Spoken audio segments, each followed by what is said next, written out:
Welcome, Research One fans. Thanks for tuning in. My name is Ryan Martin. I'm one of the co-founders of Research.one.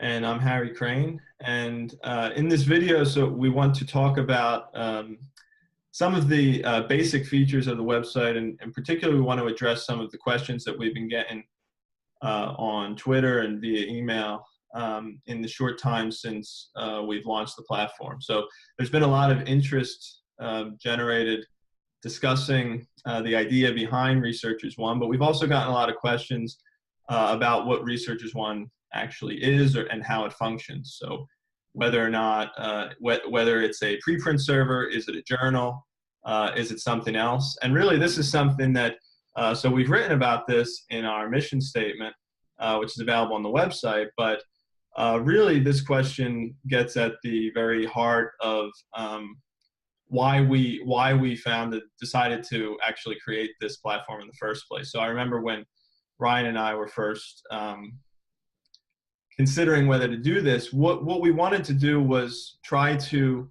get the benefits of peer review without some of the drawbacks in the current system. And really the platform is intended to, I guess, the platform is intended to kind of do that by separating so let's say, administrative part of peer review, this accept reject aspect of the current peer review system, from the scholarly aspect, which is really the part that's the most important. And so it's that part that we want to emphasize with this platform, right?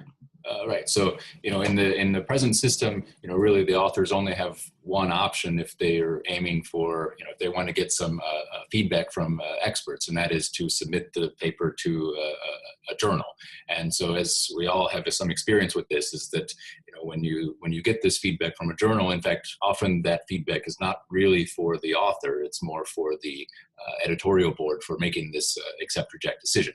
And so, in some sense, even though the authors do have this route to get the peer review, it's really been taken over by this accept reject process, and that, so in a certain sense, it's not so valuable to the authors themselves. And so what we were aiming to do with Research.One was to make this separation, to give authors some platform to be able to get this peer review aspect, but without going through the traditional route.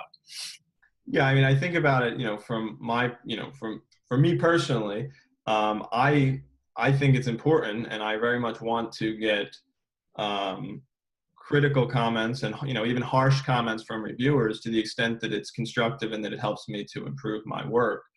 The problem with I guess the way that the system works by connecting this feedback mechanism to an ultimate accept reject decision is that really kind of corrupts the process, in that on the one hand, while these critical comments would be quite helpful to me, it's also that I don't necessarily, especially, I don't necessarily want someone who's going to be very critical, because that could influence an editor to reject my paper, which of course is not something that anybody wants to do.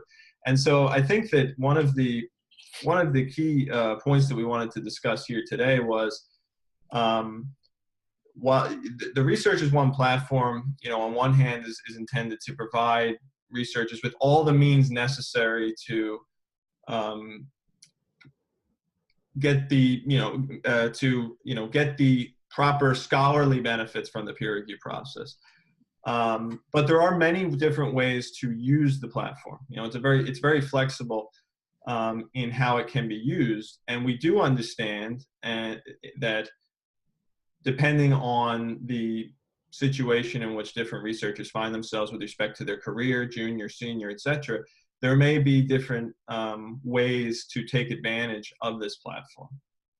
Yeah, that's right. So, definitely there's a variety of ways that one can use the platform. And so I think the key distinction is that this really has to, it's the author that can control this. And so, for example, a senior researcher, someone who's more established, they may not be so concerned with this kind of validation process. Maybe they're more interested in just getting feedback that they can use to improve the work, that they're not aiming to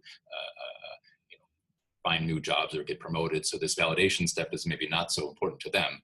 However, there may be more junior researchers whose career advancement maybe depends on this validation process. And so they may choose to use the RESEARCHERS.ONE platform in a different way. So for example, a established researcher may choose to post their paper on RESEARCHERS.ONE, and then ultimately that would be their venue for publication, just as if it were a journal. On the other hand, this more junior researcher may say, well, I'm interested in the feedback that I can get from the RESEARCHERS.ONE platform. However, I also need this validation for my career advancement matters. So then he or she may then opt to, on top of sending the paper to RESEARCHERS.ONE, they may also submit this paper to a journal and go through that peer review process there. So there's nothing about the RESEARCHERS.ONE platform that would prevent this junior researcher from using the system in that way. He or she would retain the copyright privileges, and so there really are no constraints that's placed on the researcher when they post the paper on RESEARCHERS.ONE. Yeah, so I think the key thing to maybe point out here is that, you know, I have a you know, an idea of how I intend to use it, especially for my my solo work or work that I do with you or other people who agree with this. You know, that RESEARCHERS.ONE will be the, you know, the place that we, you know, post the paper, do peer review, and publish the paper, you know, from start to finish. In other situations where I have articles with students or with more junior researchers, I still intend to post my work there for peer review, which, you know, could serve as a good pre-submission feedback mechanism. But ultimately, the paper can still remain on RESEARCHERS.ONE even after it's submitted and published in a journal, because, as you said, you know, our goal here is to provide the necessary means to do peer review without having to go through the journal process, if one were to choose to do that. But at the same time, we understand that everybody has different preferences, and everybody, you know, researchers really do deserve to have the freedom to make those choices for themselves. And so our goal is also to place as few constraints, in fact, no constraints, on the authors, if at all possible. Yeah, and I think it's, you know, worth pointing out again, is that this is a decision that doesn't have to be made by the author once and for all. This is something that can, from article to article, can be, you know, authors can behave differently. So I have papers posted there now, which I fully intend to be publications on RESEARCHERS.ONE platform. But then I also have other papers with co-authors and things, and those papers will be submitted to journals in a more traditional way. So there's actually a variety of ways that one can use it, not just from author to author, but even within an author, from article to article.